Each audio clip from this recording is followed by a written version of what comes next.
I've never really been the type of guy to actively seek out danger. I'm actually kind of the opposite.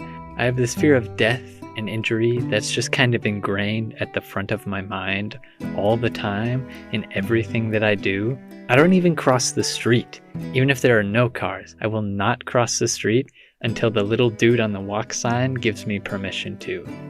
So when I got an email from a student organization about going skydiving, obviously I said no.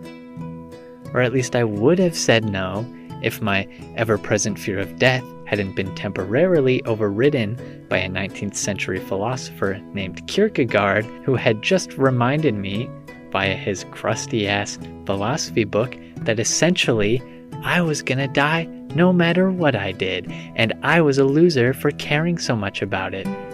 So to prove Kierkegaard wrong, I sent the $40 to reserve my skydiving appointment, because I am not a loser and I was gonna prove it. A few weeks later, the day to go skydiving eventually came around. It had never really processed with me that this day would actually come, but it had come and it was here, but I still hadn't fully processed it. So when I got in my car and drove to the skydiving place, I wasn't really thinking. It felt kind of like I was in a trance almost, just mindlessly going through the motions.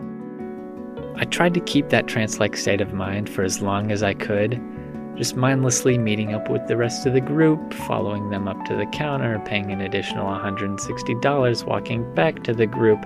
Whatever I did, I was not going to think about skydiving. I wasn't going to think about it.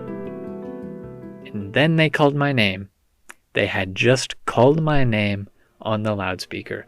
I was the first person to go.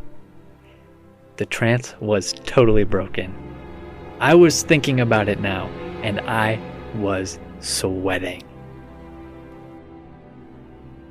Some tall guy named Travis introduced himself as my instructor and strapped me into this tight little skydiving harness, and then strapped that harness to his own. The two of them made up what would be my only protection, and for some reason, that didn't make me feel much better.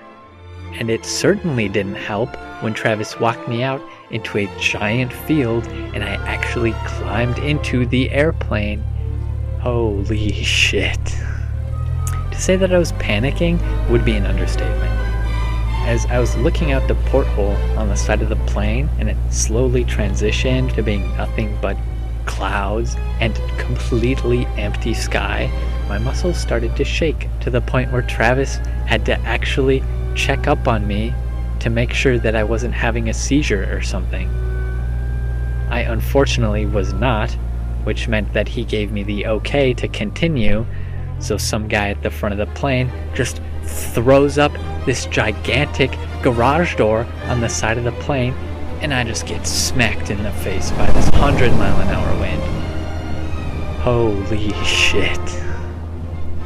Despite my consistent panic throughout the day, I hadn't truly processed the way that this was going to happen.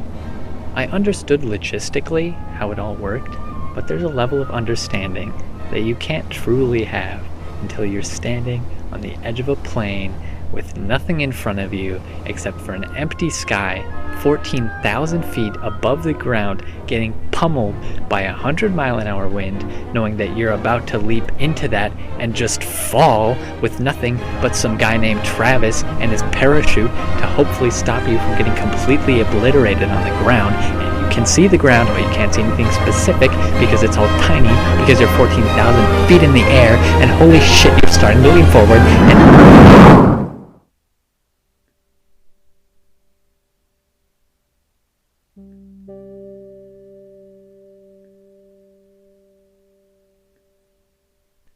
and then you're floating. Well, technically, I was falling, but it didn't feel like falling. There was no sense that I was really moving at all. It was calm, really weirdly calm. For some reason, plummeting 120 miles an hour out of the sky was somehow one of the few moments in my life where I wasn't worried about my safety or really worried about anything at all for that matter. And a couple minutes later, I was back on the ground with all the people that I'd been mindlessly following around less than an hour ago. I didn't feel very different. Obviously, I just jumped out of an airplane, but I'm still completely the same today. Honestly, it wasn't a life-changing experience. I'm not different. I'm still gonna wait for the light to change every time I cross this street. But if you were to ask me if it was worth it, I'd probably say no. But I'm not a loser who worries too much anymore. Now, I'm a loser who worries too much, except I also jumped out of a plane one time. So, suck it, Kierkegaard.